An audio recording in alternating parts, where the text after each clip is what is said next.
All right, it's Monday, April 17th at 7:30 PM, and this is the City of Brainerd City Council, and I call the City Council meeting to order.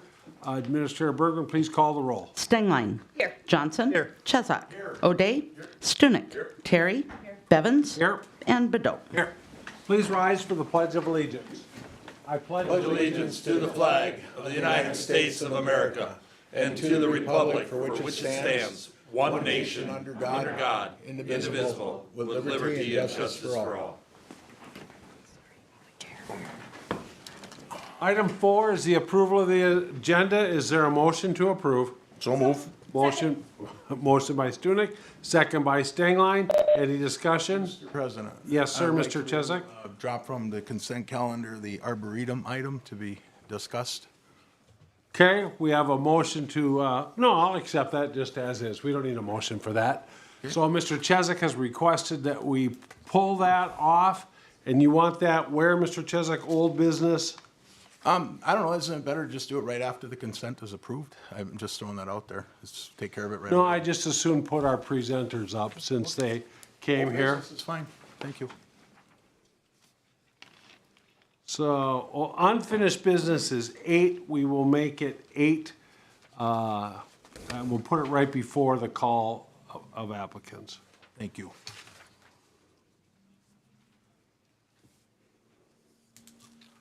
Any objections to that? Hearing none, is there a motion to approve the amended agenda? So move. Motion by Chesak, second by O'Day. Any discussion? Hearing Just none? a question on procedure. Is it necessary to vote to have something pulled from the consent? I thought that was like by request, it's automatic. I just like clarification. I have chosen not to have a motion on the request to remove it, Right. right? So I'm agreeing with you. Okay, fair enough. Thank you. Yep. We can if you'd like to. I've just wanted to make sure how the procedure goes here. I just made it up, I don't know, and Tiffany didn't tell me I'm wrong, so. Telling me sure. So I mean, I'm accepting it as a general rule. If you want something pulled off, you can, I don't see any reason why you should. Mr. Chesak? Okay. Okay. Yeah, I So guess- we've got a motion to approve the amended agenda Yeah. and a second. Any other discussion? Mr. Chesak? No. Okay, anybody else? Hearing none, all in favor say aye. Aye. Aye, opposed, same sign. That motion carries. Item 5 is the consent calendar. Notice to public that all matters listed are considered routine by the council and will be enacted by one motion. There'll be no separate discussion of these items unless good cause is shown prior to the time the council votes on the motion to be adopted by roll call. Is there a move to adopt? And this would be the amended consent calendar. So moved. Motion by Terry, is there a second? Second by Stengline, any discussion? Procedurally okay, Mr. Chesak? I got a question. If I were to do this accurately, would now be the time to actually make that change instead of on the agenda? That's my question. If you're procedurally correct. Golly, I don't know that, but I'll share this with you, Mr. Chesak. If you're willing to look that up sometime and report back to us, full I think that'd report. be awesome. But as your chair, I've chosen to do it the way you made and you really didn't make a motion, you just made a request and I accepted it, Thank you very much. okay? I don't know the legal proceedings. I don't know that it's really necessary unless, I did ask if anybody wanted to, if anybody objected to your request. Nobody did, so, okay? Fair enough. All right. Any other discussion? Hearing none, Administrator Bergman, please call the roll on the amended consent calendar. Stengline. Yes. Johnson. Yes. Chesak. O'Day. Stunek. Yes. Terry. Yes. Bevins. Yes, the consent calendar is adopted. Item 6 is a presentation, the annual presentation by Camp Ripley. Come on up. Very good. We're real excited to have you. Well, I hope you are. Yes, sir. So, good evening, Chair, council members, and Mayor. Welcome. My name is Lowell Cruz. I am the Camp Ripley Senior Commander, and I have the privilege, once again, to appear before this, austere element of local government and provide what we are pretty proud of, which is an overview of Camp Ripley. And truly, I was sitting here, and I think last year when I provided this update, it was your first open meeting after all the COVID business. So I'm excited to once again be back in your presence and to have an opportunity to tell you about Camp Ripley.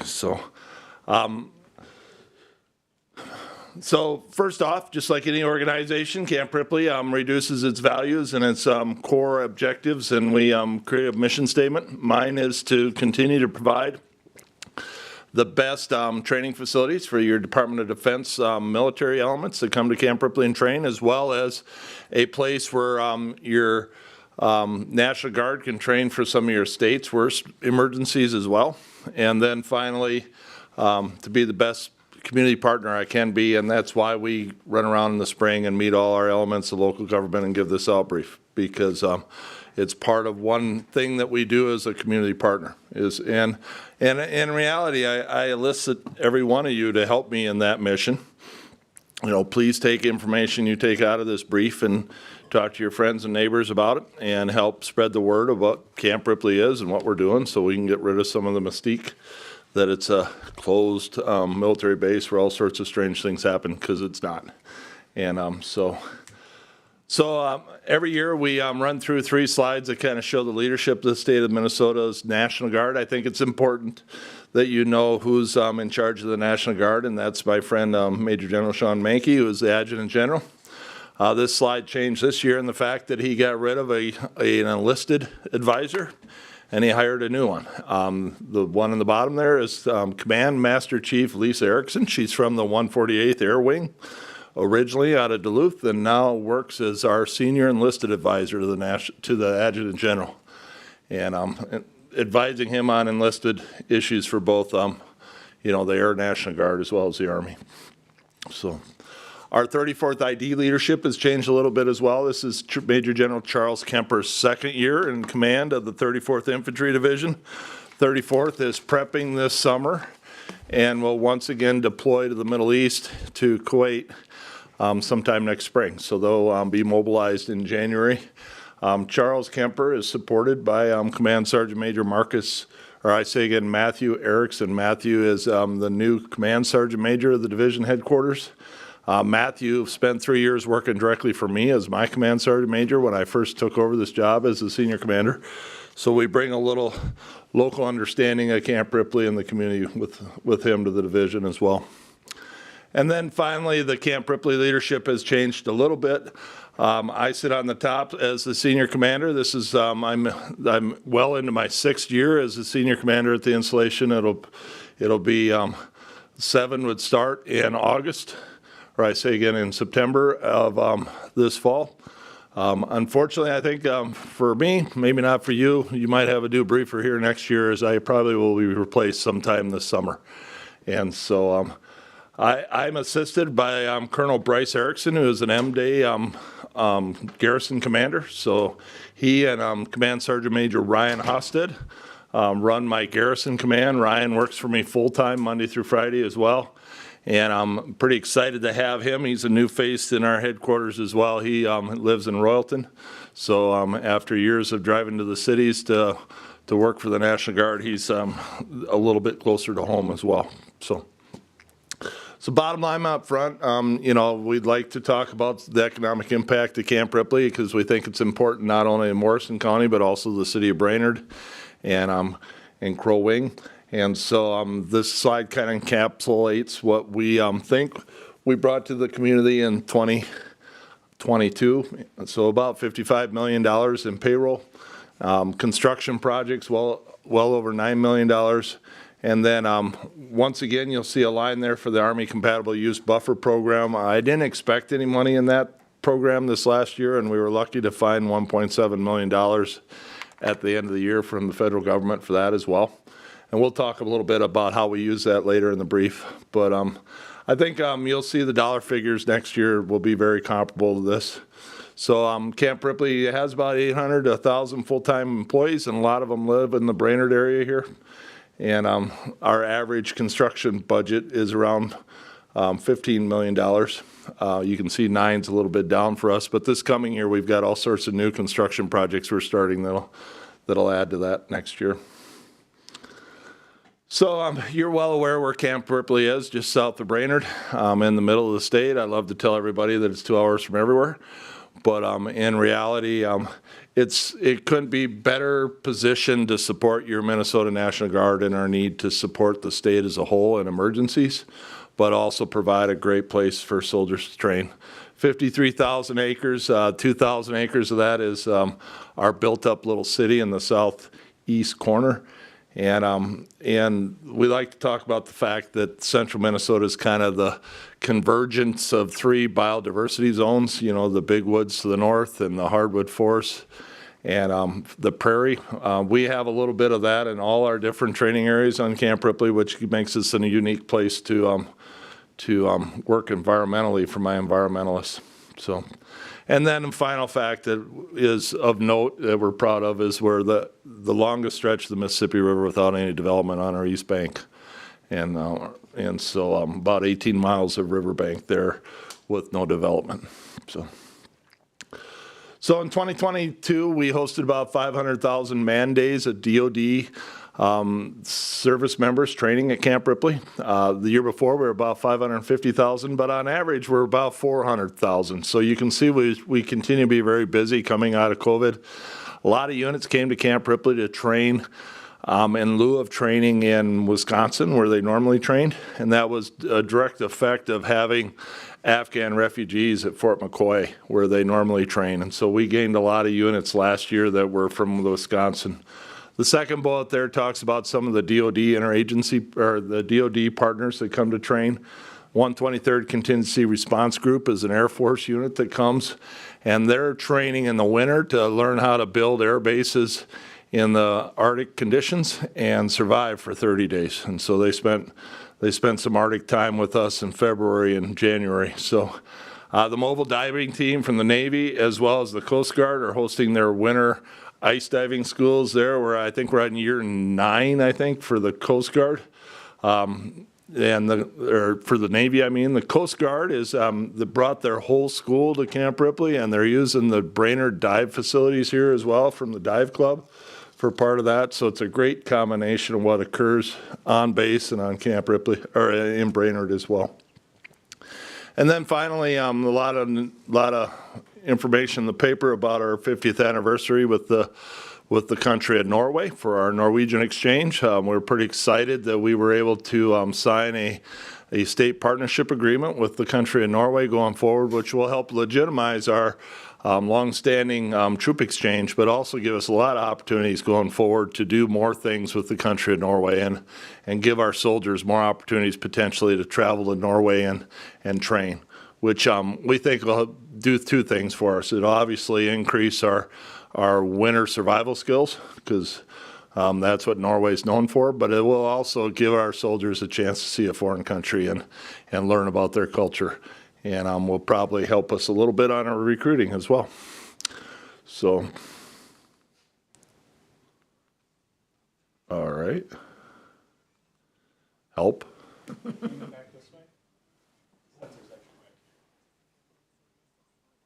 Nope. All right. I'll just say next slide. Okay. So this slide's in here as you as community partners, just so you can understand how your National Guard gets to your community in an emergency. We're prepping right now, watching the floodplains across Minnesota right now, and we expect to have some of your soldiers out helping sandbag and stuff like that. That really starts with your community telling your sheriff that you're in trouble. And the sheriff then is going to form a request that goes to the state emergency management team. They'll build an executive order to the governor, and the governor will then use that executive order to order your National Guard to come and help. And and you can see all the different things we do there, but this year we're looking at a pretty active flood season. And a couple weeks ago, we thought we were going to survive without the way it was thawing. But right now, with all the moisture, we're a little nervous. So next slide.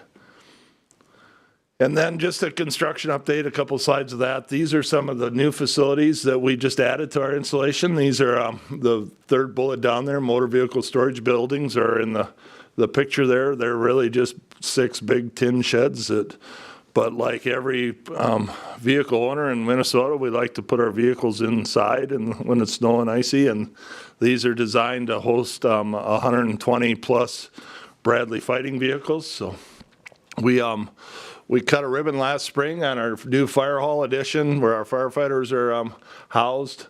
Pretty excited to move in the almost 100-year-old Nelson Hall with a complete rebuild. Nelson Hall is our historic post headquarters, and it's back to being our headquarters. And then last summer, I had the opportunity of helping cut the ribbon with the State Fire Marshal on a Joint Emergency Response Training Center, which is a series of apparatuses that the Fire Marshal has bought and installed in the middle of our emergency vehicle operators course. But those apparatuses are designed to help your firefighters train, and pretty pertinent with it's in the news right now. One of those apparatuses is about 4 oil tankers that are in a jumbled mess of derailment, and we can light them on fire and train fire departments on how to put out oil fires and stuff like that. So it's a pretty cool resource for your local firefighters to use as well. Next slide, please. And then rolling into this next year, we're working on contracts right now for the projects you see listed there. I'm going to add a 2-rail spur inside my installation, which is going to allow me to put another 60 rail cars on tracks, allowing me to load 2 trains at once when we need to move our equipment someplace. Solving that quickly on my end is pretty important, and so we're adding 2 rail spurs. We just finished building a battalion headquarters building, and we're asking for some congressional influence at the national level to help us find some money to redo our access control point. And if we get that money, that'll allow us to build a modern access control point with all the physical security requirements that the Army gives us. It'll also allow us to shut the historic iron gates on our main gate and maintain that as a historical site as well. We're working on a plan to upgrade some of our water distribution, as well as we're going to repave our tactical airstrip, which is a 1,000-foot runway that it's probably about 3,000-foot runway that we use for C-130s that come and land on a dirt strip as they're practicing for improvised runway conditions and things like that. Next slide, please.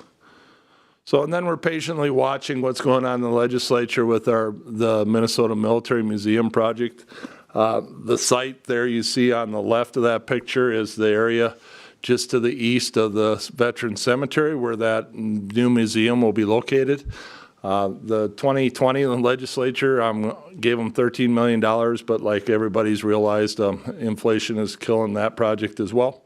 And so they're asking the state government for a little bit more money, which we think is going to occur, allowing them to build that new 40,000 square foot museum you see depicted in that lower picture there. So we're pretty excited to have that there. We think not only for Morrison County, but for a lot of the people coming to the Lakes region, that's going to be a new attraction that's probably going to see a lot of people stopping. So we're excited about that. Next slide. And then the next series of slides kind of just give you an idea of what's going on over the summer months. We do this so that you can help us, tell your neighbors when we're going to be noisy. And so running into April, we're not so busy, but May, we're incredibly busy, about 100,000 man days in May. And we're hosting our annual officer candidate school where we'll be training new lieutenants in how to be officers. We've got some field artillery coming in May as well. And the units are predominantly from our neighbors. Iowa, North Dakota, and Illinois are in. Next slide, please. Running into June, that officer candidate school will continue through June. But in June, you'll see we're down a little bit, just under 100,000, 91,000 man days. And we'll have some units up from with their bridges crossing the Mississippi River at our bridging site, as well as doing some demo in that. And of note, some units from Iowa and North Dakota will be in town. Next slide, please. Finally, into July. July will be one of our noisier months, so about 90,000 man days again, but we'll have several field artillery units in July from Iowa and Wisconsin, as well as we'll be hosting our annual 2-week youth camp. It's always a highlight for us. That 2-week youth camp has 3 individual camps, and we run about 150 to 200 of our military-connected youth through those camps every year. Next slide. And then finally, we're going to end August with a little more noise. We've got armor units up to do some gunnery, and engineers doing some demolition on our demolition ranges. And then the State Patrol will start their second of 2 State Patrol academies in August. And that'll run, and they'll graduate new patrolmen in October. This is, I think, the second year in a row now that they've ran 2 State Patrol academies at Camp Ripley. Normally, it's just 1. Next slide. Looking ahead, in May, we're pretty excited. We got an Air Force unit that's coming to Camp Ripley, and they're planning on doing some parachute jumps into our airfield on Camp Ripley, which is going to be a unique opportunity for some of our public to potentially come on and see actually parachutists landing. And so we're going to work a little bit with our public affairs team to broadcast that a little bit, invite people to come and see that if they'd like. And so state partner training, the DNR is going to start their DNR Law Enforcement Academy here in May. Obviously, we're doing some snowplow driver training. I've got a State Patrol Academy running right now, and it'll graduate in May, and then another one starts in August. So next slide. And talking about our state partners, obviously the 4 there on the right are all permanent party on Camp Ripley. The DNR Law Enforcement, the State Patrol, HSCM, and MnDOT is the 4th element there. All are running academies and schools on Camp Ripley throughout the year. Next slide. And then this slide, if there's any slide in here I'd ask you just to retain, is these are some important numbers for us. The Army and the National Guard has invested a lot of money in buying professional help. So we've got some military family life counselors that work full-time for us now. So that's the first number there. Soldier and Family Readiness is a group of professionals that are there to help soldiers figure out how to get through emergencies in their life, let it be a broken car, a furnace that died or something like that. They're the avenue to a lot of our grant work. And then finally, the Beyond the Yellow Ribbon coordinator there, her job is to reach out and make sure all the Beyond the Yellow Ribbon committees and communities are functional and getting the support they need, but also have a conduit back to those other 2 so the top 2 really are places where requests are found, and then we're hoping we're finding an entity that can help fill them through the Yellow Ribbon committees. Next slide. Some of our community outreach here over the next year. So we'll host our annual open house here this September. And we've got a slide coming up specifically on that, but I invite you to come to Camp Ripley on September 17th and join us for our open house. We're in the season right now. We'll start to see about 4,000 to 5,000 fifth graders roll through Camp Ripley as part of their school tours. And we teach them a little bit about the environment, environmental stewardship, and what the Guard does, and give them a chance to tour the museum. You can see all sorts of other events that we are a part of. We're pretty proud of the planning for the future and the outreach that we're doing with our tribal communities. And then our annual activity inside Christmas with the Christmas gift tags and food drives. This last year we dropped about 500 pounds of food at the Motley food shelf. We rotate through local food shelves every year with that donation program. And then finally, there's a long list of different opportunities for disabled American veterans and veterans to either fish or hunt in and around Camp Ripley as well. Next slide, please. And then my environmental program, I was just notified today that my natural resources team and my environmental team won the National Guard, not the National Guard, the DOD and the Natural Resources Conservatory Award again this year at the DOD level. So they competed against the Army and Air Force and Marines and all sorts of different bases. So they've won that award for the last 7 years. And so the joke around the office is they're running out of fingers to put all their rings. But it's just indicative of the quality environmental people that work for me and keep the installation safe. And they do a great job, and so all those people that are in that red box below, which are all inspection and enforcement entities that we deal with as well, we're pretty proud of the fact that we really don't worry too much about being in compliance with a lot of their inspections as well. Next slide, please. Of course, we can't do all that environmental work without some great partners. The Department of Natural Resources helps us with our wildlife. Bowser, the Minnesota Board of Soil and Water, is a great partner and part of our ACUB program, as well as all the internships that we get from Central Lakes College and St. Cloud State. We're about ready to start seeing this year's class of interns show up on the installation, and they'll spend their summer doing interesting things like counting blending turtle nests and water sampling our lakes and things like that. So next slide, please.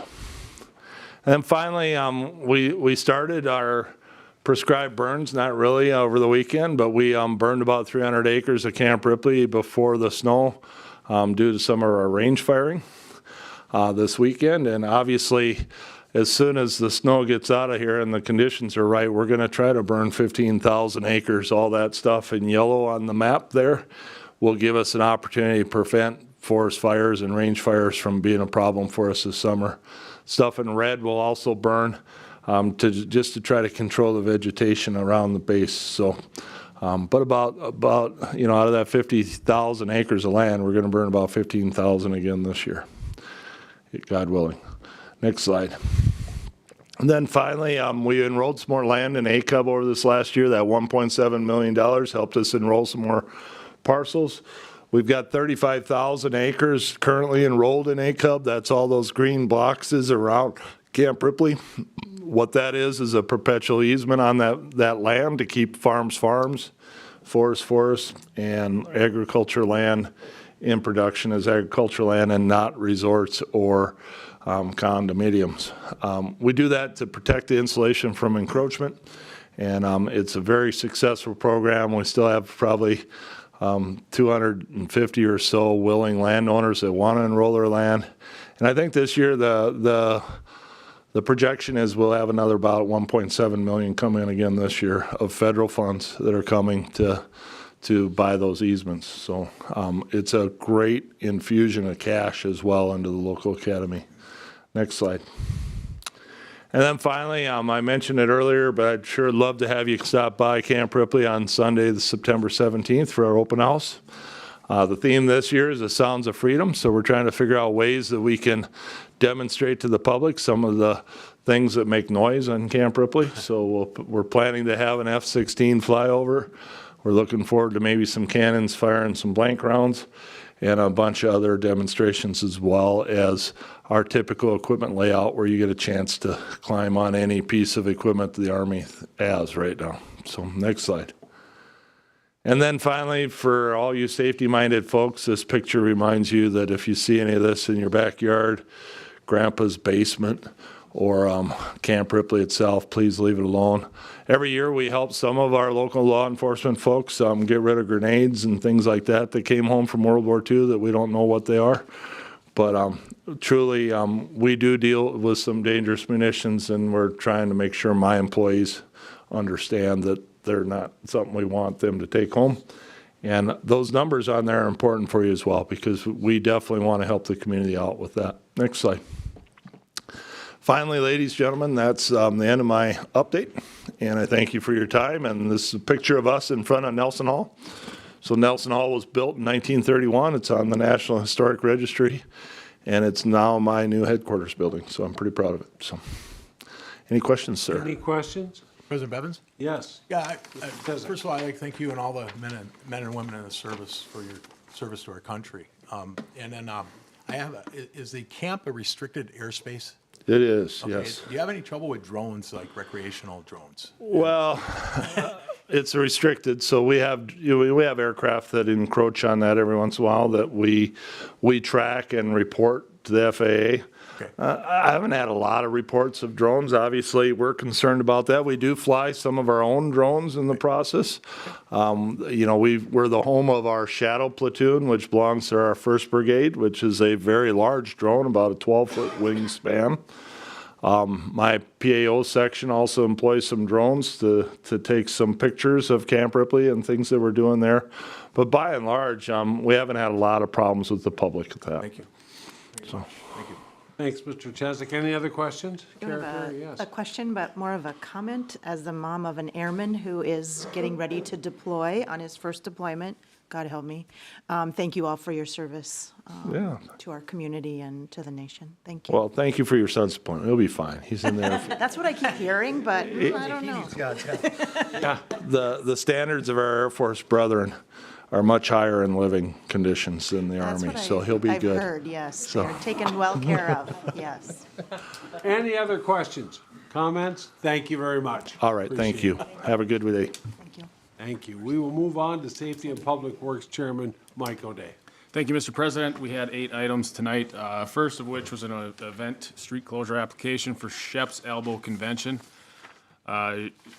Staff recommended that we approve this application with this stipulation that our new ordinance regarding alcohol passes in time for the event.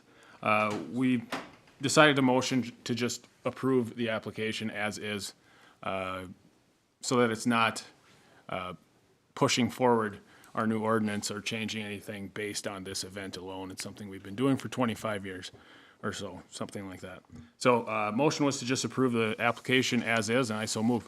Second. We have a motion by O'Day, a second by Chesak. Any discussion? Any discussion? Hearing none. All in favor, say aye. Aye. Opposed, same sign. Motion carries. All right, next item was temporary and permanent easement improvement for the Safe Routes to School project by Harrison School. Recommendation was to approve the attached easements as presented, and I so move. Second. Motion by O'Day, second by Chesak. Any discussion? Mr. O'Day. These are just 2 different easements. One is temporary for construction. It's a little bit wider. You can see in yellow there, widening the sidewalk and a retaining wall. The blue easement will be a boulevard. That is a permanent easement. Thank you. Any further discussion? Yeah, Mr. Mayor. Can we just take this opportunity to remind them of the trees that need to be replaced? Thank you. Thank you, Mr. Mayor. Any further comments? Hearing none, all in favor say aye. Aye. Opposed, same sign. That motion carries. Please proceed. Thank you, Mr. President. The third item also had to do with the Safe Routes to School project. This was just approving the plans.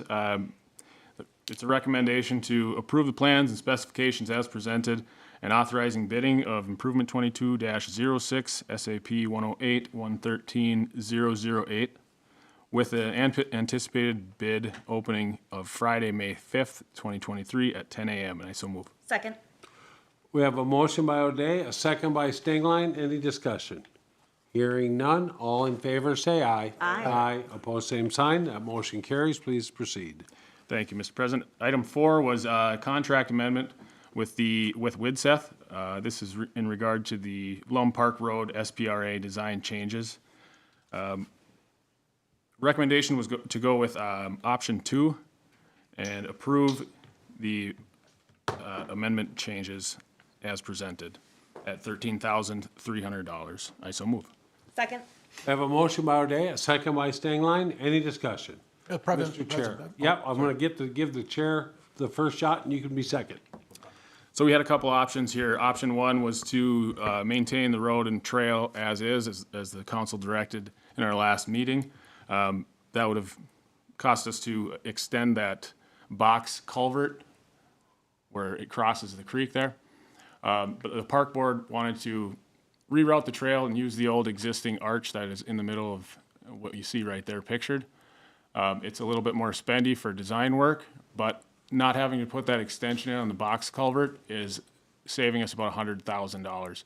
So spending about $10,000 more on the design saves us roughly $90,000. Thank you, Mr. Chair. Mr. Chesak? Ditto what Mr. O'Day said. Thank you. Any further discussion? Any further discussion? Hearing none, all in favor say aye. Aye. Opposed, same sign. That motion carries. Please proceed. Thank you, Mr. President. Next was a request to award improvement 23-01, 2023 Seal Coat Project. And the motion is to award the improvement 2301 contract to Asphalt Surface Technologies Corporation in the amount of $134,294.96, and I so move. Second. We have a motion by O'Day, a second by Stengline. Any discussion? Mr. Chair. We had two bids, one at 134,000 change and another one at 243,000 and change. We budget about 150,000 for this each year. So only one of them was under budget. Excellent. Any further discussion? Hearing none, all in favor say aye. Aye. Opposed, same sign. That motion carries. Please proceed. Thank you, Mr. President. Next two items are both just discussion items. Next one is actually regarding tree removal, specifically in the right-of-way. We've had some questions and complaints lately about how we take care of disease and trouble trees that are actually in the right-of-way. Technically, are they ours? Is it our responsibility? Is it the homeowner's responsibility? So we looked into how some of these other cities do it, and a lot of the other cities that are about our size do take care of it in most occasions or instances without charging the homeowner. So we're trying to figure out the best way to go about that. Staff can take care of a lot of smaller trees, a lot of trees that aren't hanging over buildings in-house, which can save us a ton of money. We're already paying staff, so it's just one more thing for them to take care of. But there are some bigger trees that we don't have the proper equipment to take care of, and those would be bid out for contract. There's a lot of different variables we spoke of, but one of them was to send it over to P&F at some point when we figure out how much we're going to have to add to the budget annually, roughly. Estimated is about $20,000, not earth-shattering by any means, but also what is it going to do for personnel? Are there going to be changes? So, like I said, no real motion, but we're moving forward, just directing staff in that way. So might hear it back from staff in about 2 weeks. Thank you. May I, before you move on, anybody have any questions of SP&W Chair on the tree thing? Chairman Johnson? Thank you, Mr. President. I guess just one question. As you're talking about removing trees, is there discussion of replacing any trees that are removed? We didn't discuss any replacement. There was if you read in the agenda request, there was a change in 2019 that really kind of visited that removal of dead nuisance trees, but also to do with our streets projects. I think anytime we remove a tree for streets projects, we do, by ordinance, I believe, replace them. I don't know if it's by ordinance, but by practice we do. Okay. And these are all things that can be added into this ordinance change as well, so. I just have a comment of somebody who's lived in the same house for 30 years. I mow my boulevard. I shovel the concrete sidewalks on my boulevard. I've paid to plant 2 trees on my boulevard. And you notice I'm saying on my boulevard, because that's the way I think of it. I realize the city owns it, but it's been my understanding that as a property owner, you maintain it. And I don't know if I'm right, I might be wrong, but I've paid to have 1 tree removed on my boulevard. So, anyway, just a thought on that. Any other discussion on the trees? Hearing none, please proceed. All right, next item was just another discussion item regarding on-street parking, specifically of unattended trailers. And if you think about this, the discussion was both for winter months on one end and summer months on the other end. There's been some issues with maintenance in the winter as far as plowing around unattended trailers. They tend to sit there all winter and or be put back there throughout the winter, making snow removal more difficult. It can happen with regular vehicles too, but these trailers tend to sit for a little bit longer, even in the summer months. Question is, do we want to do anything different about what we have right now? And that's trailers can sit for 48 hours. You have to move them 3 blocks. I don't know why it's 3 blocks, but it's 3 blocks right now, for at least, I think, 24 hours, for another 48 hours, and then you can bring it back. We didn't really direct staff to change anything during the summer months, but to at least move forward with that ordinance change for the winter. And that's kind of where we're at for that one right now. And that's it. Any questions on that item? No? Please proceed. All right, our final item was just direction on active code enforcement. This was a repeat offender that we've had. Address is 1306 Oak Street. You can see the listed abatements, lots of citations. We haven't heard anything from this homeowner, I believe, except for one incident where they had a vehicle parked with expired tabs, which they reached out to staff about. But other than that, we've had multiple abatements and lots of different fines. So going forward, at this point, staff is recommending working with the city attorney to seek legal action against the property owner for violations of city code related to garbage, and I so move. We have a motion by O'Day, a second by Chesak. Any discussion? Any discussion? Hearing none, all in favor say aye. Aye. Aye, opposed, same sign. That motion carries. Please proceed. End of report. Thank you. Next up is Personal and Finance Committee Chair Gabe Johnson. Thank you, Mr. President. We have 7 items on our agenda tonight. The first of which is to approve a bid for the City Hall generator. And the motion out of committee was to approve the bid from Jim's Electric for the installation and upgraded 80 kilowatt Kohler natural gas generator for $79,865, and I so move. Second. We have a motion by Johnson, a second by Stunek. Chairman Johnson. I actually voted against it, and I will be voting against this, so maybe one of my colleagues wants to speak in favor of the motion. I'm going to speak against it, though. It's just a waste of money. It is in the budget. It was put into the capital budget a couple of years ago, and it's made its way to 2023, and here we have $100,000 budgeted for a useless generator. It came in under budget. We're only wasting $80,000 of the $100,000 budgeted, so that's another silver line, but I just don't think the taxpayers will ever reap $80,000 of benefit out of this generator, so I'll be voting no. Okay, any further discussion? I think if you refer to the alternative Kara options. Terry. I'm sorry, Mr. President. Alternative options and effects on other comments, you'll see the rationale for approving. Thank you. Any further discussion? I'm going to start with the council and then we'll go to the mayor. Chairman O'Day. Was there any issue with not having a generator in the last few years where we had something major happen? Is there some kind of rationale in that form? Anybody answer that? Anybody on staff? No? Or I staff? can just mention Sean, that do you we've know? had a few power outages that lasted numerous hours. Probably the single biggest problem is transit. All the buses no longer can get people home because they can't answer the phones. So that's probably the biggest inconvenience, but also staff leaving in the middle of the day because we don't know when the power is going to come back on has happened a handful of times in the last few years. Are we talking cell phones, Sean? Our cell phones go down when our power goes down? No, desk phones. The transit dispatch is run out got of the it. basement here. Dispatch. Yep, Yep. okay. Mr. O'Day, you have the floor. Did we not move that out of City Hall? Nope, We they're still still have here that. downstairs, yep. Oh, okay. That's all. Anything else? Any other questions from council? Mr. Chesak? I just had a similar question. What justifies us spending $80,000 on a generator? And this will cover the entire city hall complex here, correct? That's the use for it? And I guess I gather that, and my question would be, could we not get something more, less expensive to serve the needs such as transit and other more critical needs, as opposed to every light in the joint, you know? And that's kind of where I'm at. Is there an answer to that?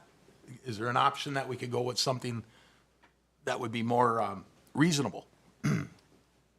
John? I'm sure you could If you split it out, then you have to redo all the wiring. So right now, everything's in a single panel, the HVAC being the most energy consuming. So you'd probably spend tens of thousands of dollars redoing the wiring to save money on the generator. So right now, the solution is everything. Otherwise, you could probably find a smaller generator that only kept the phones running, but you wouldn't have heating or cooling or lighting. So yeah, you could do more shopping, I guess. That Look at answer more your options. question? Yeah, it's, Okay, Yeah, since thank you. you're round two, I'm gonna hold you off until after. I don't the really mayor. have a whole lot to say other than, You still have to wait your turn. Okay. All right.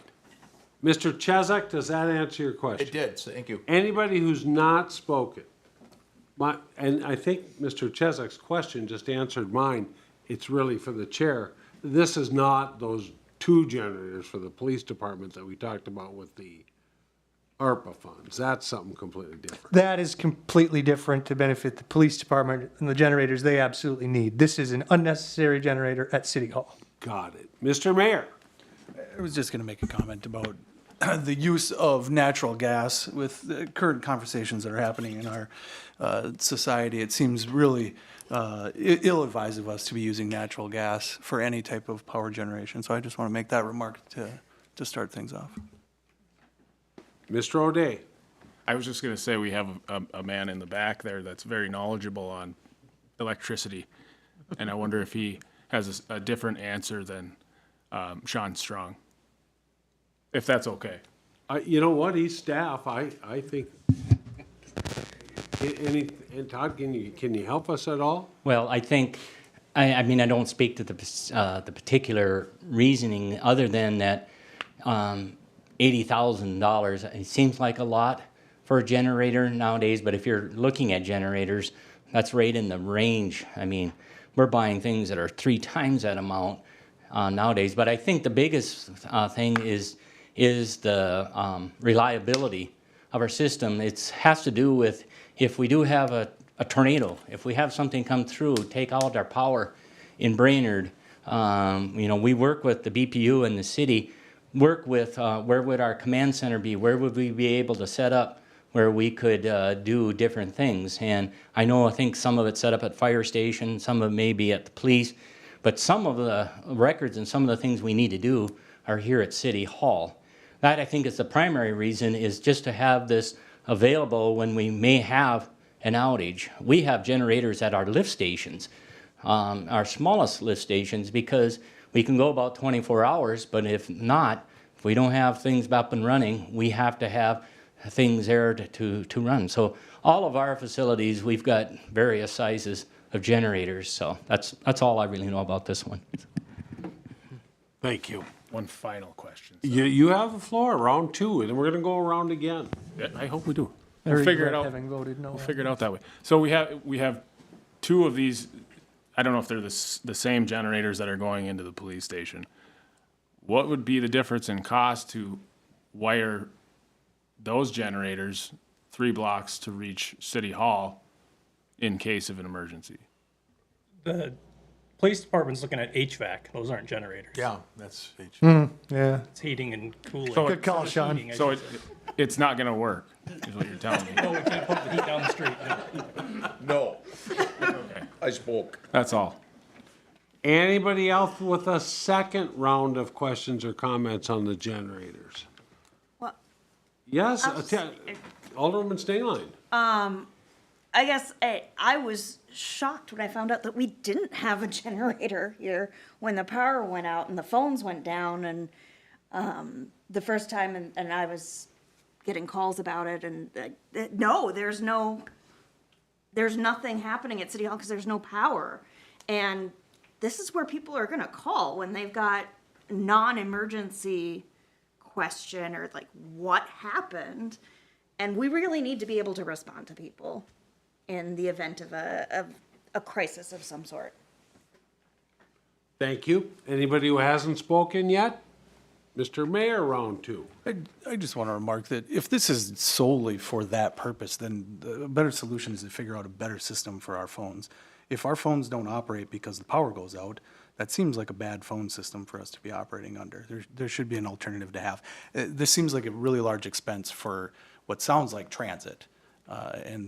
My opinion on the transit scenario is that we have to figure out solutions that are more cost-effective. This is a $80,000 budget item, to me, that appears to just be for transit. Oh, round two, Terry. So it's my understanding that it wouldn't just be for transit, though. It would be to have staff be able to work with their computers, with their phones, access information online, which, you know, I think it would be better to have the power for the staff to be able to work rather than not work and sit here waiting for the power to come back on. So I would see some savings that way, if I'm understanding it correctly. Excellent. Any other comment? I'm gonna throw in one, and then I'm gonna call the question myself and ask Administrator Bergman, if there's no objections, to call a roll, but I'm gonna vote against the motion, and here's why. I'm not gonna argue about the generator. If we had 80 grand with nothing else to spend it on, let's buy two. But we don't. And so as a matter of prioritization, I'm going to trust our PNF Finance Chair that this is something that can wait for now, and there's other things we have to do. We will ask Administrator Bergman to call the roll. Stengline. Yes. Johnson. No. Chesak. No. O'Day. No. Stunek. Yes. Terry. Yes. And Bevins. No. That motion fails. Anybody else care to try a motion on this? Hearing none, we will move on. PNF agenda item, where are we at, Mr. Chair? Item number 2 already. Woo. Knock 'em dead. Keep it up. Keep up the good work. That new mustache is working for you. Thank you, Mr. President. Next up is to consider an agreement with the airport for IT GIS, mostly IT support. The motion is to approve the IT GIS shared service agreement between the City of Brainerd and the Brainerd Lakes Airport Regional Airport effective January 1st, 2023, contingent on Airport Commission approval, and I so move. Second. We have a motion by Johnson, a second by Terry. Any discussion, Mr. Chair? Thank you, Mr. President. Our IT staff has been out there helping them with some issues recently. They decided that they want to contract with the city to have our IT department be the airport's IT department, and this agreement would equate to $21,160 of the airport offsetting the costs of our IT department for the city, and the IT department says they have the capacity to handle this. Thank you. Any further discussion? Hearing none? President, Mr. Chesak. the airport has a generator. There you go. Here in Thank you airport. very much. Any other comments? Hearing none. All in favor, say aye. Aye. Aye. Opposed, same sign. That motion carries. Please proceed. Thank you, Mr. President. Next up is to approve the final change order of the Public Works Maintenance Building. And the motion is to approve the final change order for the Public Works Building addition in the amount of $19,033 for a total project cost of $523,586, HVAC not included. And I so move. Motion by Johnson. Is there a second? And by final. Second by Final Stunek. Any discussion? Any discussion? Hearing none. All in favor, say aye. Aye. Aye. Opposed, same sign.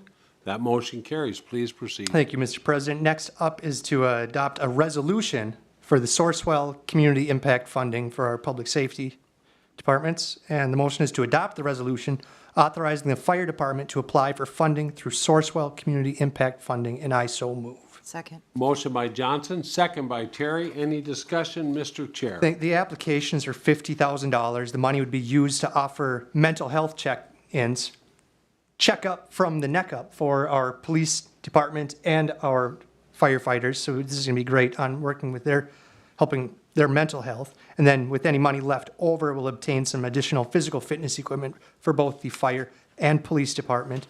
Furthermore, we're exploring the idea of an annual fundraiser hockey game between the fire and police departments in the city of Brainerd. There might be a brawl. Well, I'm sorry, was that a motion?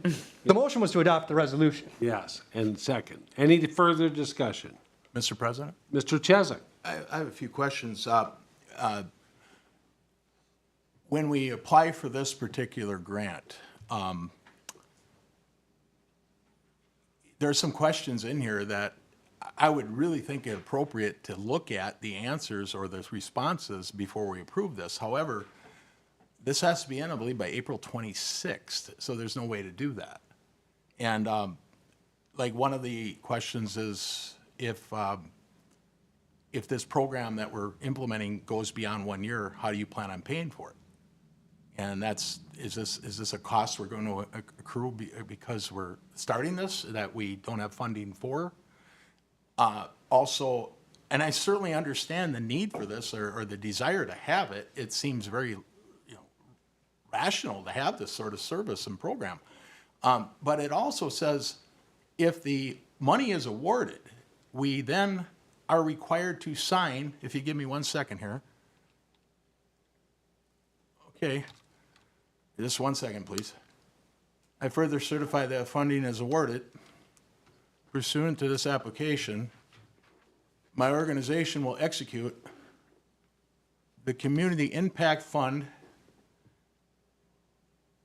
agreement prior to this agreement or extended any funds. So they'll say, if you're awarded the money, here's the money, you just have to sign this, but we don't know what this is.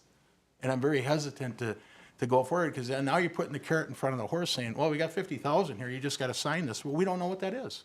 That seems like a little bit of deception going on by Sourcewell, unfortunately, to tell the city of Brainerd, yeah, we can allow you to participate in this potential money, but once we award you the money, you have to then agree to something that I don't think any of us here know what that is. And it's very difficult when they're hanging that money in front of us to say, well, yeah, we can't take it now because we can't agree to this. Why aren't they putting this forth before we even fill out the application? That's my problem with this. They're telling us, apply for the money. When we're going to give it to you, you have to then agree to something that they're not telling us what it is. I don't like that, and I don't think any of us here should be jumping on board on this without knowing that. However, if we don't get it in by the 26th of April, sayonara, it's no longer available. I don't know when this was put forth, when we could have first applied, so I think if we're going to do this in the future, we should have it so we can look at these things before the deadline. Thank you. I think Administrator Bergman can answer some of your questions. Okay. Or Chairman Gabe Johnson. Yeah, thank you, Mr. President. I think I could take a shot at one of them, not the second part of signing an unknown document that we don't know what we're going to be agreeing to when we get the money. I can't answer to that. But to are we encumbering ourselves to a long-term spending money without getting grants? As far as the public safety is concerned, as far as the future of the 21st century of policing in our neighborhoods, mental health is a serious area that is going to require resources, is going to grow. We're going to focus on our employees' mental health and support them the best way we can. So whether we get this grant or not, as chair of the Personnel and Finance Committee, I can tell you that I can say there's likely going to be increased spending in the future on mental health of our public safety employees, whether or not we get this grant. As to the document we'll have to sign that we haven't seen, I don't know what to tell you about that. You have the chair, Mr. Chesak. Okay. Could I just ask that once this, yeah, I understand. Once if we do receive the money, is it going to be up to the council to sign this agreement? Or is this or to approve the agreement? Because that's what it's telling us here. We get the money offered. The agreement will come back to us for signatures, yeah. And then if I can, like I said earlier, I think in the future we should make sure we can get this information before a deadline. And also I certainly understand what Mr. Johnson's saying regarding the need for mental health. The other item is, as long as, can I see the application before it goes out? Or after it goes out, sometime between now and when it gets sent. I'd like to see what the answers are. Is that something we can get? I would imagine we can. It's our staff. would hope so, yeah. Mr. Bergman? Can you answer that? Sure, we can absolutely send you the application before it gets sent out. Okay, thank you. Any, Mr. Chesak, all done? I'm fine. Thank you very much. Any other discussion? Hearing none, we have a motion, we have a second. All in favor, say aye. Aye. Opposed, same sign. That motion carries. Please proceed. Mr. Chair, it's a resolution. Oh, resolution, Was. thank you. Mr. Bergman, please call the roll. Stingline. Yes. Johnson. Yes. Chesak. O'Day. Yes. Stunek. Yes. Terry. Yes. And Bevins. Yes, that resolution is adopted. Please proceed. Thank you, Mr. President. It's 8:30. Continuing on to our next item. The next item is accept retirement of Marvin Bush and authorize mechanics hiring process. And the one motion out of committee is to accept with regret the retirement of Marvin Bush effective May 6, 2023. Authorize severance pay per city policy and the IUOE Local 49 union contract. And further to approve the street maintenance 3 mechanic job description as presented and authorize staff to begin with the maintenance 3 mechanic hiring process. And I so move. Second. Motion Johnson, second Stunek. Any discussion? Any discussion? Hearing none, all in favor, say aye. Aye. Opposed, same sign. That motion carries. Please proceed. Thank you, Mr. President. The next item is a promotion to a deputy police chief, and the motion is to ratify the promotion of Tony Rundy to deputy police chief effective June 3rd, 2023, and further that Mr. Rundy be placed on step 3 of the deputy police chief wage grade of $45.55 per hour, and I so move. Second. We have a motion by Johnson, a second by Terry. Any discussion? Any discussion? Hearing none, all in favor, say aye. Aye. Opposed, same sign. Motion carries. Please proceed. Thank you, Mr. President. The seventh and final item on the agenda for our committee tonight is to consider amending the ARPA budget for downtown Christmas lights. The motion out of committee was to authorize staff to amend the ARPA budget to use $28,701 in ARPA funds for downtown Christmas lights, and I so move. Second. We have a motion by Johnson, a second by Stunek. Chairman Johnson. I supported this motion downstairs, and I still do upstairs, so we got that going. But I do want to say philosophically, I was on the fence about it because the old decorations that are in dire need of replacement were gifted to us by, I think, Brainerd Restoration. And now they've reached the end of their useful life. And instead of it being fundraised for and gifted to the city for another generation, it's just falling on the taxpayers. Replace it for us. We have it going on in Memorial Park. We have it going on in other places. For these Christmas lights, we have ARPA funds, so we're not raising taxes on you to replace the lights.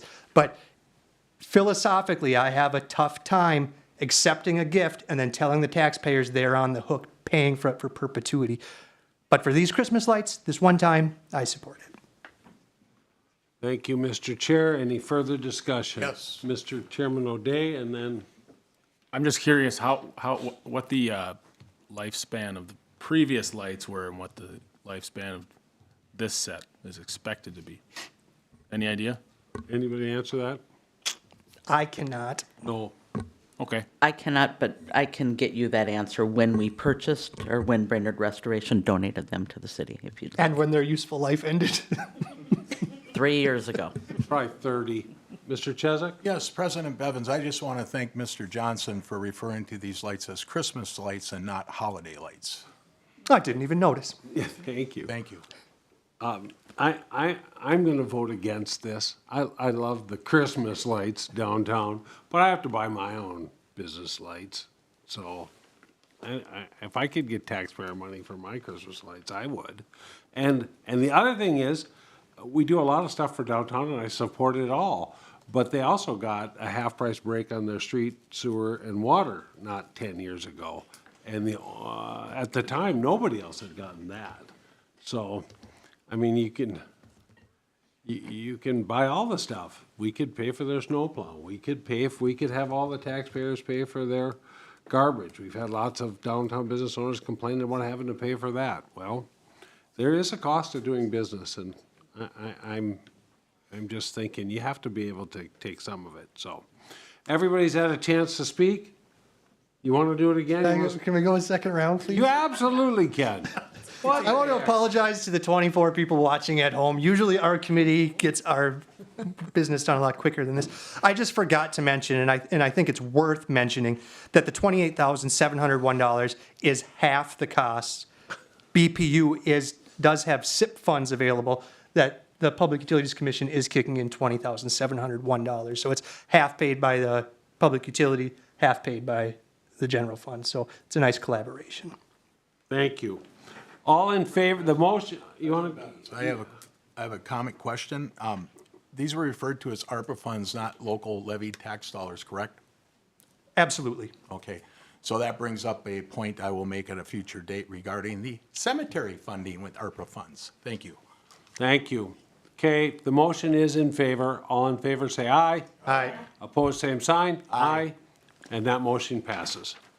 Anything else, Mr. Chair? End of report. Thank you. We will go up to our item that Mr. Chesak had us pull off of the Consent calendar. consent calendar and ask Administrator Bergman if there's anything not in our packet that you wish to add. There's nothing that is not in your packet. As you recall, this vote has already been before the council. This is just the signatures. Kara Terry, do you want to make a motion? You're our rep. I would be happy to. Could we pull it up, please, so I make sure I get the right one?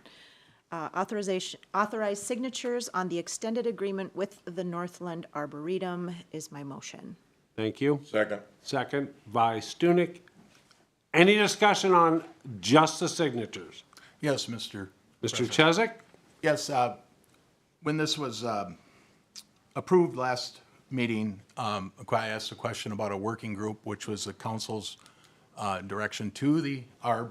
Was the working group on the signatures, Mr. Chesak? Working group, that's all part of this, and. No, it's not a part of this, Mr. Chesak. It's only on the signatures. So regarding the the motion contract- is the signature. On the regarding agreement. Contract that's being signed. Yeah. I would vote against it based on the fact the working group succeeded in nothing. And they asked the county, who got a response from the administrator, not the county board where they should have gone, to find out what the vote was. So I'll be voting no on this. Thank you. Thank you. Go ahead. Any further discussion? I'll go ahead. Yeah, go ahead. I'm gonna On vote- the signatures. We know how you're going to vote. Yeah, I'm gonna vote no. Everybody knows why I'm voting no if you've been here before. It's nothing against the Arboretum. I just don't want my name anywhere near this contract because I don't think we followed procedure. Thank you. Mr. Johnson? You know, Mr. Might as well President. join the group. Yeah, I've been reading this, I've been thinking about it, and I've decided I'm gonna vote no. I'm gonna vote no. And I will say, I won't add anything I've been saying over the years about how unethical it is to steal money from poor people and give it to rich people. But the agreement does say under section 1, subtitle A, 1A, it says the Northern Arboretum will employ an executive director. It appears they don't even have an executive director, so they can't even execute this agreement if they wanted to. But I'll be voting no, because I think there are things that should be added to the agreement at the very least that could benefit the people actually paying for it. Thank you, Mr. President. Any other discussion? Any other? Second round? No. Chairman or Administrator Bergman, please call the roll. I would move that we challenge the council president's decision on a second round. I think it's only fair. Is there a second? I'll second. Okay, you have a challenge. We will now discuss the challenge, and we will vote on the challenge. Yeah, Mr. Mr. Chesak? Yeah, I just add another comment. That's all I'm asking for. We usually have two rounds, so. No, we don't. We don't. Only when you need to bring up something that you've brought up before. But I will disagree with you. Making this personal then. In this case, it is. Okay, well. Any discussion on the motion to challenge my decision not to allow a second round of discussion? Okay, Administrator Bergman, the motion is challenging my decision. Parliamentary inquiry, Mr. President. What would a yes vote mean and what would a no vote mean in this motion? If you vote yes, you're voting in favor of Mr. Cheswick's motion, and we will have a second round. Okay. Okay? Mr. Chair, am I calling roll? Yes, please? Stengline? No. Johnson? Yeah. Chesak? Yes. O'Day? Yes. Stunek? Yes. Terry? No. And Bevins? No, and the motion passes, so we have a second round. Thank you. Mr. Chesak, you're up. Yeah, on this particular item here, we need to be more fiduciary responsible with these types of monies. We don't have any idea what anybody gets paid over there, and this is another item regarding this contract that we should be more responsible, watching out for the taxpayers' money to see how it's being spent. We have no idea what their benefits are or anything of that nature at the Arboretum. So that's where I'm at. Thank you. Thank you. Any other council before I allow the mayor to speak? We're having a whole second round. This is my first, but, Well, so Mr. Chesak, or Mr. President, yes. I would assume that if folks are curious from the council, they could let me know, and I can bring that information back in relation to wages, or other information and/or outcomes. Any information as the ARB liaison, I should be able to gather for you and bring to the council if asked. I don't think anyone's trying to be nefarious in any sort of way, and I'm happy to provide whatever you need me to provide. Thank you. Anybody else on first and second round before I let the mayor speak? Stengline. Well, Mr. President, the 990 filed by 501c3s is publicly available and lists the highest paid staff members of any nonprofit. So that information is available to anyone who's looking for it. Thank you. Any further council comments? Hearing none, Mr. Mayor. I just have a simple comment on the timeline of this and the signatures going upon it. It appears that there's a rush to this, and it appears that the rush is probably associated with the stepping down of their executive director. I'm not sure if anyone on this council was aware that that was happening, and that's what pushed this forward. But just as a point of procedure, this is when things get contentious up here, when we try to push things through.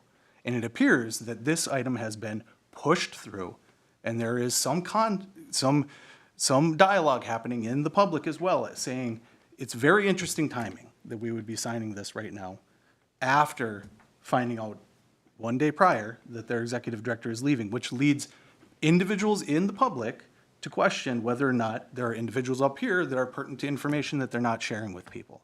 And I think this is what happens when we try to push things through. It's the memorial lights all over again, softball lights all over again. Things get contentious up here when we try to push things through.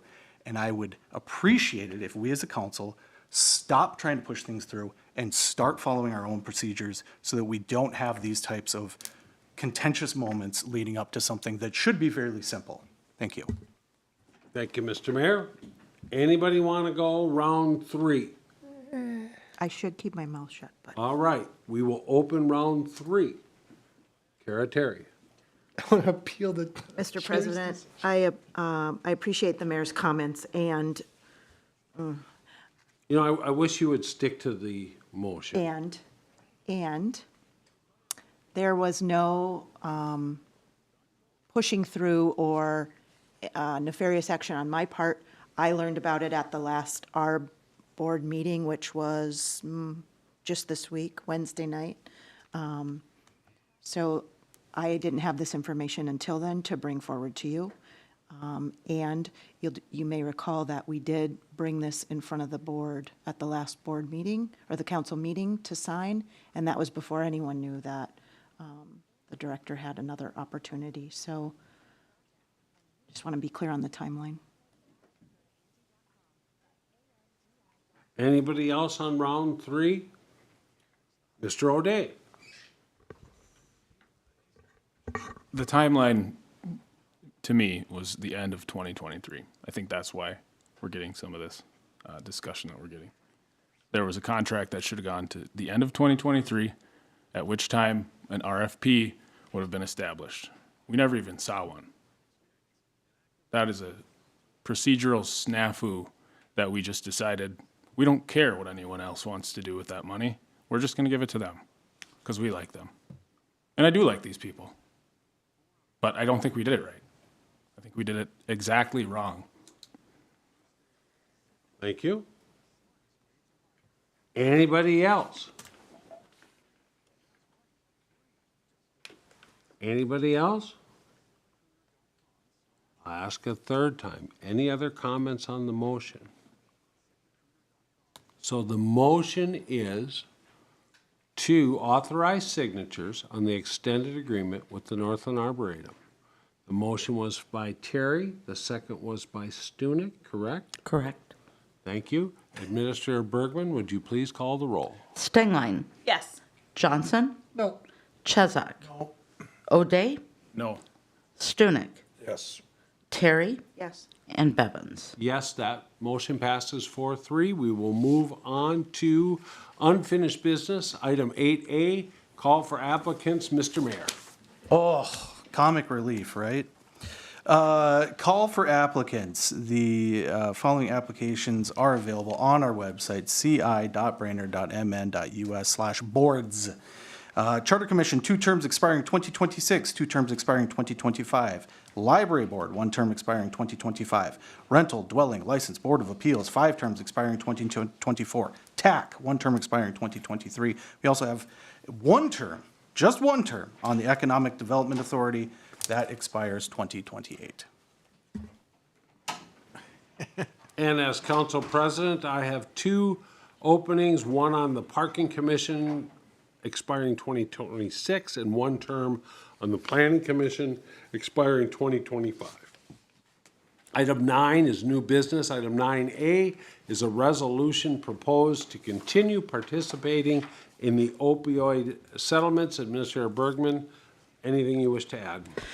Thank you, Mr. Chair, members of the council, Mr. Mayor. So in December of 2021, the city of Brainerd entered into an MOA with the state of Minnesota that the state then could receive funds from the opioid lawsuits, the settlements from the opioid lawsuits. The funds that were received were given to the state and counties. There were 2 cities also that received direct funds as a result of this lawsuit. There have been additional settlements since that MOA, and the city of Brainerd is being asked to adopt a resolution to continue this MOA so the state then can receive those additional funds. Crow Wing County will anticipate receiving $2.5 million in that first round. They've received approximately $495,000 to date.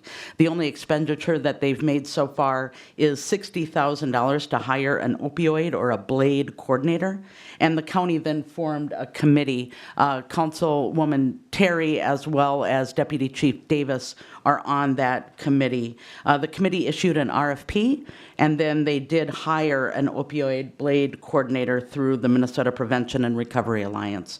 The purpose of that position is to have somebody who can really focus on these efforts and get that money into the community to help with substance abuse. The coordinator is going to be starting in early May and will be doing the coordination and the oversight of that work. Attached or included in your packet is the resolution authorizing the City of Brainerd staff to execute all the necessary documents to ensure Brainerd participation in the multi-state settlement relating to opioid supply chain participants and in the Minnesota Opioid State Subdivision Memorandum of Agreement.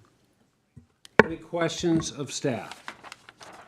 Mr. President? Mr. Chesak? Jennifer, did I miss it? Does the city receive any of this money? The city does not receive any money. Any further questions? Hearing none, we're looking for a motion to adopt this resolution. So moved.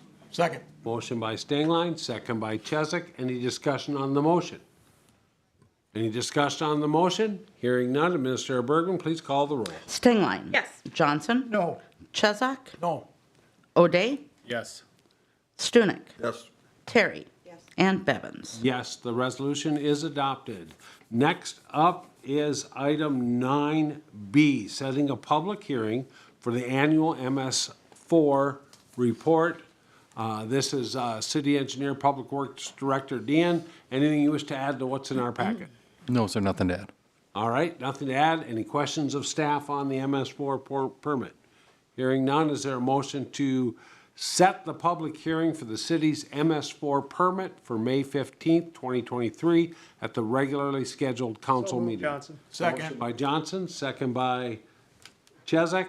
Any discussion? Hearing none, all in favor say aye. Aye. Opposed, same sign. That motion carries. Next up is a discussion of the Dunmeyer property. This is James Kramvik. Anything you wish to add to what's in our packet? Yes, thank you, Mr. President. So this item is a discussion topic only. It's not an official petition for annexation and detachment. It's meant to provide some direction to Mr. Dunmeyer, who is in the audience tonight, if you do have questions later for him. But Mr. Dunmeyer is requesting to annex Dunmeyer's Restaurant into Brainerd and hook up to city sewer and water, while at the same time detaching 3.8 acres of parcel 411600504 from Brainerd, which is depicted on the attachment.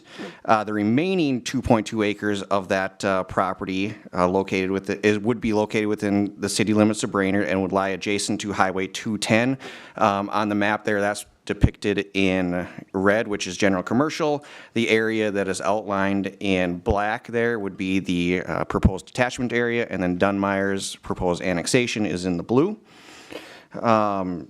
So with that, Mr. Dunmeyer is interested in building mini storage on the proposed detached portion, which is only allowed on industrial zone property. If this property were rezoned, the zoning code makes this type of use difficult in this particular piece of property because it is surrounded by residentially zoned property, both with the city as well to the north with the county. Our zoning code does require 100-foot setbacks for this.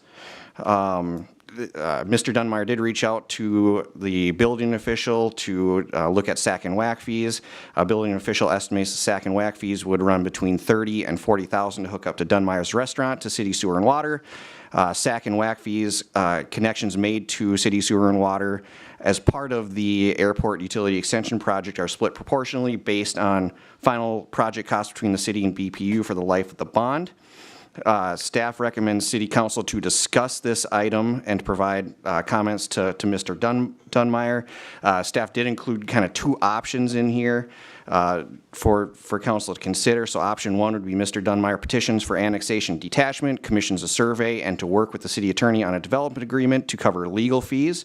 Or option two is Mr. Dunmeyer applies to split and rezone a portion of the parcel to general industrial, which permits mini self-storage as a conditional use.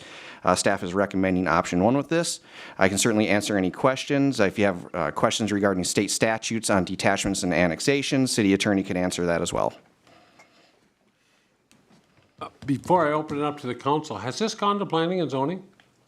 So I consulted with Attorney Langle on this. Typical, one property petitions for annexation or detachment is a city council item.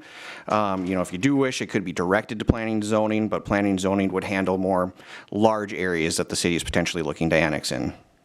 Thank you. Any other questions of staff on this item? Tiffany Stegline. So it looks like, and I didn't drive out there, I probably should have, I apologize. Looks like there is a structure just north of this that looks like a home. Is that, I guess, what is the nature of that property? So that is a county property. It's located in Oaklawn Township. It's zoned shoreland. I did contact the county about it. Based on the GIS, it does look like a home. Maybe there's somewhat of commercial uses in there. It looks like a large trailer. But because it's zoned shoreland, it would be considered residential, which would require a 100-foot setback from that northern property line for an industrial development. Tiffany? Yep, that was my question. Okay. What if the council wishes to take this issue up, and I think we should, but you said we don't have a petition yet. Not an official petition, I think the So city. at this point, it's just conversation. Just But if conversation. we have a petition, it would come on, it would go on the next, on an agenda for the entire council? That's correct. Okay. Any other questions before I turn it over to the mayor? Steve? I don't have any questions, but I do have a comment.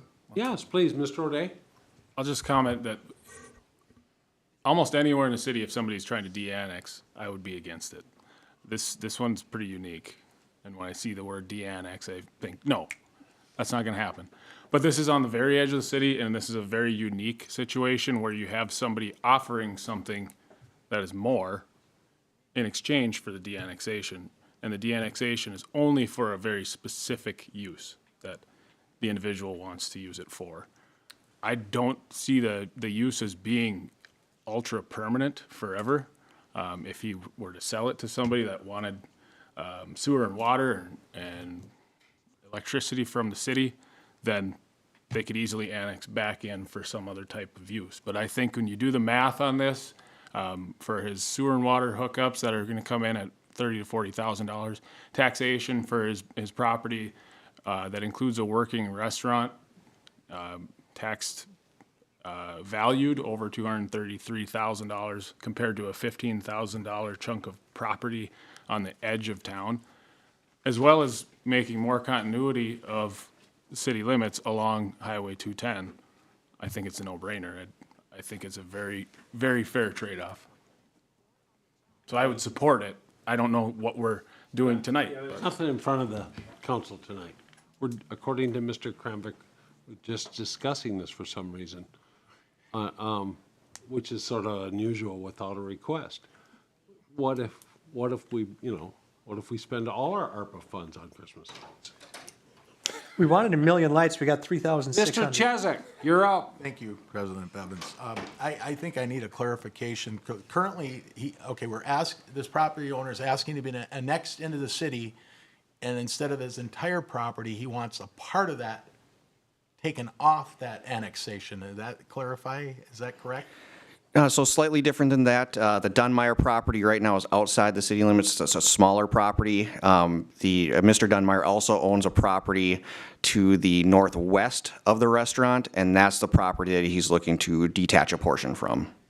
And then they're separate properties? They're two separate properties. Okay. Is it necessary for him to ask for annexation on one property? Is it necessary for him to, how does he de-annex something that's not annexed? So the part that he'd be asking for the detachment is currently part of the city and has been part of the city. Okay, I didn't understand that part of it. I'm sorry. Okay. Could that be annexed in the future? The detached person Yep. or portion, yes, it could. Okay, thank you. Mr. Mayor. I just have a question. It's kind of a follow-up to Tiffany's question. In order for this to be de-annexed, the Oakland Township has to then sign off on it as well, correct? Mr. Mayor, the answer to that's no, not necessarily. He can petition for detachment, and if the city approves it by resolution, then it's detached. Thank you. Any further questions of staff?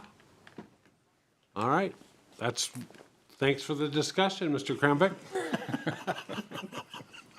What else should we talk about? Yeah, what else are we talking Going about? home. How about, let's move on to item 10, the public forum. This is time allocated for citizens to bring matters not on the agenda to the attention of the council. Time limits may be opposed. It's 8:58. We will open the public forum and ask if there's anybody either online or in the building that wishes to speak to something that we haven't discussed.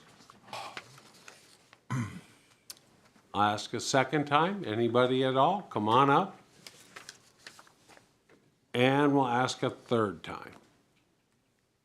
We will close the public hearing at 8:59. Move on to staff reports. We'll start with HR Director Schubert.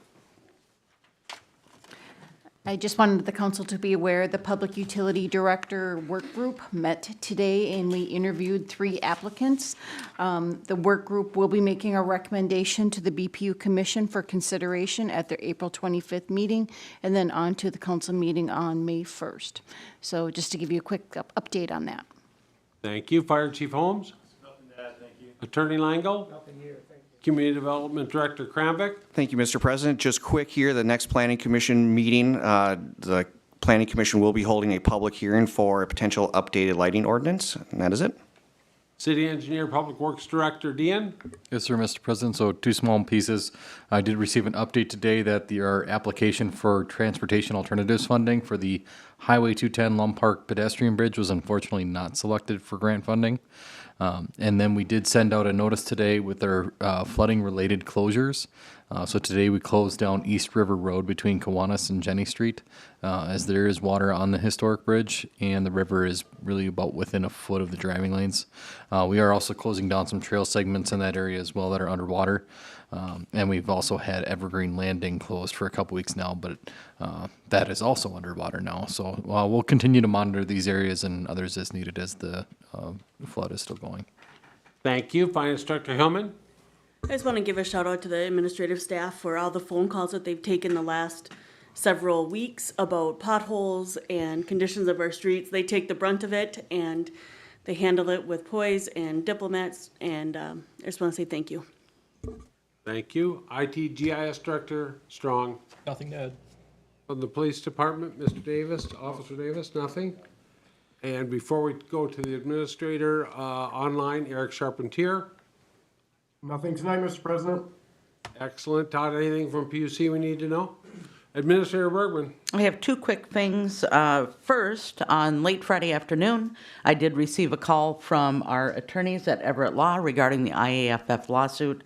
Judge Honest on Friday afternoon did sign off on the settlement agreement. I am still waiting for an email. I was hoping to have one before tonight's council meeting from our attorneys with a summary. What I do know is that the city will deposit $1.9 million into an escrow trust account, and the League of Minnesota Cities Insurance Trust will deposit $2 million into that account, and the money will be dispersed once the firefighters have agreed to their distribution. So that the city is officially done with that lawsuit as of April 14th. And then after we pay back all the debt. Well, yes, the settlement agreement has been executed. Then also we received a thank you from the Crow Wing County Historical Society for the donation of $500. I do have a copy of that letter. They just wanted to say thank you for the donation. Thank you. The Honorable Mayor Bedell. That is the best news I have heard all day. I got 2 things to mention tonight. We'll try to make it brief. I know it's getting late. All of you want to get to watching sports and whatnot. First, I want to apologize to our YouTube viewers for what has happened to Groucho Marx Johnson over here. You may want to start podcasting and just listening in. Secondly, I just want to make a quick comment. We have a park. It is named Lyman P. White Park. That park has a few individuals in the community speak against things that have potentially or I would say erroneously been mentioned.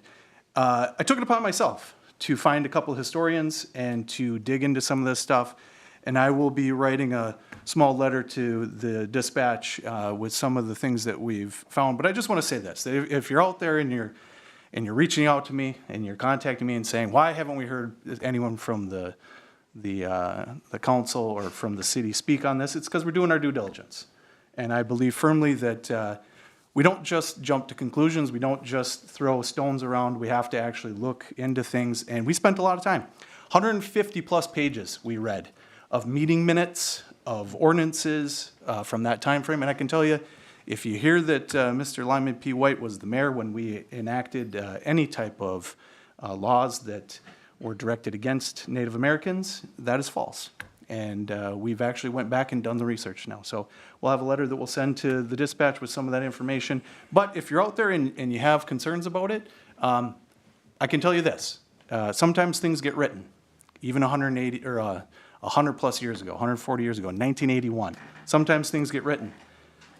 Sometimes those things get repeated, handful of years later. And then sometimes you fast forward 140 years and people just assume that those things are true without actually doing the work to find out whether or not that information is correct. So as a city, we made a choice to reaffirm a name that was established for a park. And in doing so, I think the city can feel very positive in the fact that whatever those claims are actually not true. So, end of report. Thank you, Mr. Mayor. We'll go on to item 13, council committee reports, council member reports. We'll start on my right with Chief Dunick. I have nothing. Alderman Terry. Nothing. Alderman Johnson. I would like to thank the Historical Society for thanking us for giving them 500 taxpayer dollars. Thank you, Mr. Johnson. I have nothing to add. Mr. Chairman O'Day. Nothing to add. Thank you. Tiffany Stengline. We do have a meeting tomorrow of the project management team for the pedestrian bridge. I'm kind of bummed to hear about the funding, but I imagine that will affect the feasibility study. Mr. Chesak.